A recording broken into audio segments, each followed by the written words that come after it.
In this video, you'll learn how to connect or disconnect Stripe from Substack. By the end, you'll know exactly where to click, what to look out for, and how to safely manage your payment connection, whether you're just getting started with paid subscriptions or taking a break from them. Let's begin on your computer by opening your web browser and heading over to substack.com. If you're not already signed in, go ahead and log into your Substack account using your usual credentials. Make sure you're in the publication where you want to manage payments, especially if you have more than one newsletter under the same account. Once you're on your Substack dashboard, look for the main navigation menu. This is typically along the left side or at the top, depending on your layout. Find the option labeled Settings and click on it. The Settings area is where you control all the behind-the-scenes details of your publication, including your publication name, email settings, and most importantly for this tutorial, your payments and subscriptions.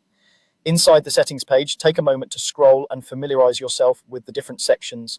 What you're looking for is the Payments section. This might be clearly labeled Payments or Paid Subscriptions, and it's specifically dedicated to how you get paid through Substack. Once you see the Payments section, click into it. Here, you should see an option that says Connect with Stripe. Stripe is the payment processor that Substack uses to handle paid subscriptions, credit card charges, and payouts straight to your bank account. To start the connection, click the Connect with Stripe button. This will open a secure window or new tab that takes you to Stripe's website. Now you'll be prompted to either log into your existing Stripe account or create a new one if you don't already have Stripe set up.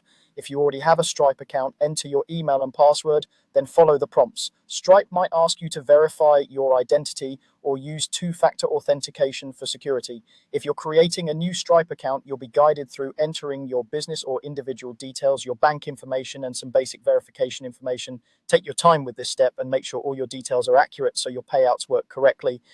Once you've logged into Stripe and completed any required forms, Stripe will ask you to confirm that you want to connect this Stripe account to your Substack publication. Review the details to make sure the correct Substack and Stripe accounts are being linked, then approve the connection. After you confirm, you'll be redirected back to Substack. Back on Substack, you should now see that Stripe is connected in your payments section. You may see information about your payout schedule, your default currency, and options to set up or adjust paid subscription prices. At this point, your readers can start being charged through Stripe when they subscribe to your paid tiers. If at any time you decide you no longer want Stripe connected or you need to switch to a different Stripe account, you can disconnect it from the same payments area. Look for an option to disconnect or remove the Stripe connection. When you click this, Substack may warn you about how disconnecting affects current paid subscribers or upcoming payouts.